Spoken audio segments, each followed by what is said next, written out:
Trump reconoce compromiso sólido de López Obrador para desmantelar a cárteles y confiscar sus bienes.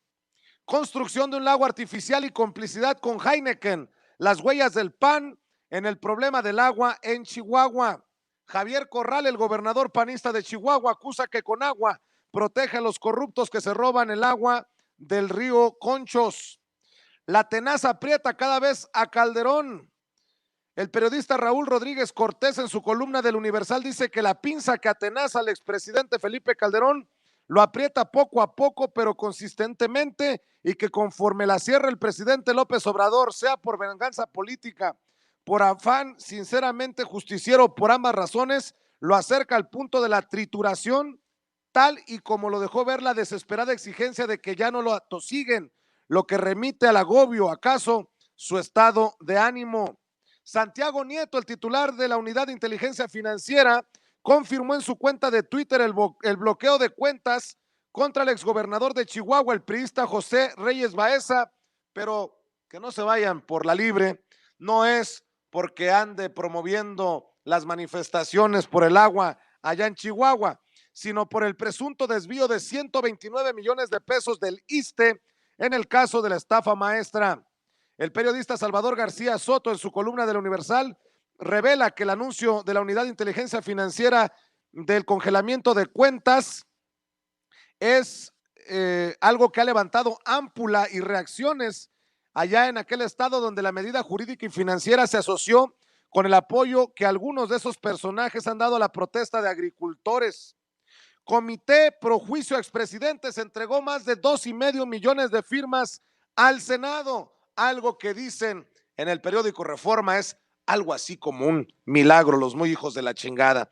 El presidente Andrés Manuel López Obrador da grito histórico sin público y con llama de esperanza en el Zócalo. Miguel Acundo González, diputado del Partido Encuentro Social, muere por coronavirus. El COVID-19 es la amenaza de seguridad global número 1, advierte el secretario general de la ONU. El Tribunal Electoral del Poder Judicial de la Federación dice no a convocatoria para elegir dirigencia de Morena porque no cumple con paridad. Muñoz Ledo, Porfirio Muñoz Ledo le responde al Tribunal Electoral del Poder Judicial de la Federación diciendo, habla de paridad de género y ahí de 5 magistrados, 2 son mujeres. Partido cómico, mágico y musical, así rasuraron el padrón de Morena. La revista digital MX señala que a Morena no se le acaban las desgracias después de un año que la entonces presidenta nacional Jacob Polensky anunciara la cancelación de afiliaciones partidistas y se abriera el debate en torno a un padrón de simpatizantes leonino que impidió la renovación de la dirigencia nacional. Dicen en MX que aunque parezca un show cómico, mágico o hasta musical, el show de Morena, los 2 principales candidatos a dirigirlo no aparecen en el listado de militantes luego de una revisión al padrón de que Morena entregó al INE el 9 de septiembre pasado, en donde se revela que el coordinador parlamentario en la Cámara de Diputados, Mario Delgado, no está incluido. Sostiene que tampoco aparece el hombre que surgió de último momento, pero que también se mira como candidato fuerte, el diputado federal Porfirio Muñoz Ledo.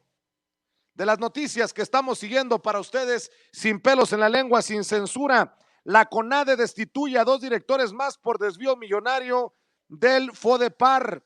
La directora de la CONADE, Ana Gabriela Guevara, removió al director de operación fiduciaria, Carlos Ramírez Barrera, y al director de alto rendimiento, Arturo Contreras, quien desde hace un par de meses fue suspendido indefinidamente por la Secretaría de la Función Pública por formar parte de una red de corrupción en esa dependencia, donde solo en el primer semestre del año pasado fueron desviados más de 50 millones de pesos del Fondo para el Deporte de Alto Rendimiento.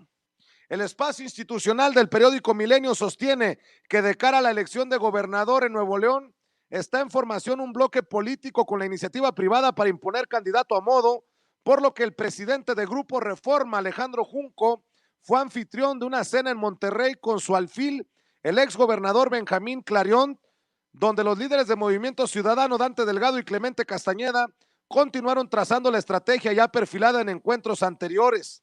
Dice que se trata del típico juego de ser crítico y al mismo tiempo buscar el poder. En más noticias, El espacio institucional del diario El Heraldo de México revela que la secretaria general de Morena, Jacob Polensky, se apersonó en el Senado, donde la recibió el coordinador parlamentario de ese partido, Ricardo Monreal. Dice que el oficial es que llevó firmas para enjuiciar a expresidentes neoliberales, pero que los muy enterados aseguran que fue a hacer las paces con él, pues hace meses injurió y ayer Monreal le habría dicho: Jacob, esta es tu casa. El periodista Raúl Rodríguez Cortés, en su columna del Universal, dice que la negativa del INE de registrar como partido a México Libre y la decisión de sus promotores, Margarita Zavala y el expresidente Felipe Calderón, de impugnarla ante el Tribunal Electoral del Poder Judicial de la Federación, destapará algunos datos que ya se empezaron a conocer de acuerdo con filtraciones de registros del INE. Afirma que el Tribunal Electoral del Poder Judicial de la Federación determinará si hubo aportaciones ilegales a México Libre, pero que al debatirlo muy probablemente se conocerán las legales. También le informo que desarman anarquistas que planeaban desmanes en Centro Histórico. Elementos de la Secretaría de Seguridad Ciudadana de la Ciudad de México desarmaron a personajes que planeaban desmanes en el Centro Histórico. Durante una revisión, los despojaron de cuetones, martillos, petardos con los que pretendían causar desmanes en esa zona. Los encapsularon y ellos cedieron para finalmente dejarlos ir del lugar sin ser detenidos. Agentes de la Policía de Investigación de la Fiscalía General de Justicia, con apoyo de la Secretaría de Seguridad Ciudadana y la Guardia Nacional, encontraron al hombre que presuntamente amenazó de muerte a la jefa de gobierno de la Ciudad de México, Claudia Sheinbaum, después de realizar un cateo en la calle de Durango, en la colonia Roma capitalina. Hallaron al sujeto identificado como Neri y que fue señalado por medio de una denuncia telefónica realizada de manera anónima. Luego de la revisión, la Fiscalía de la Ciudad de México dijo que se encontró la operación normal de una empresa de seguridad, así como a la persona que, de acuerdo con la denuncia, sería quien llevaría a cabo la amenaza, quien trabaja en dicha compañía. Abandonan 6 cuerpos en un fraccionamiento en Tlajomulco. Un ataque directo deja sin vida a 3 hombres y a un lesionado en calles del Estado de México. Asesinan a 2 policías a bordo de una patrulla también en el Estado de México. ¿Qué pasa, señores? En el Estado de México priista de Alfredo del Mazo.